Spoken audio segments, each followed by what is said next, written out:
You have a check engine light and it's an oxygen sensor code, and you're told you need an O2 sensor. You approve the repair and spend $600. 2 days later, the check engine light comes back for the same code.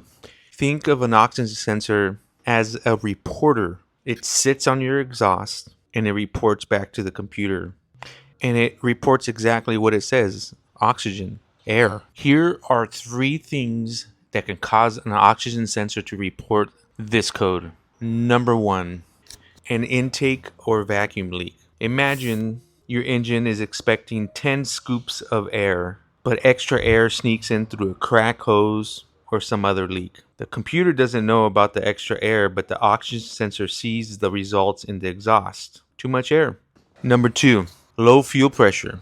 Maybe the amount of air is correct, but the engine's not getting enough gas. And once again, the oxygen sensor sees the results and reports that something isn't right. Number 3, the mass airflow sensor, or MAF sensor. This sensor tells the computer how much air is entering the engine. The oxygen sensor measures how much air is exiting the engine. If the MAF sensor is dirty, inaccurate, or failing, it can give the computer the wrong information. Guess who sees the results of all these possible issues? Remember this: a trouble code, a check engine light, a warning light tells us where to start looking. It never or doesn't always tells us which part to replace. I'm Victor, the car guy from Centric Automotive Center here in San Marcos. Thank you for joining me with my morning coffee.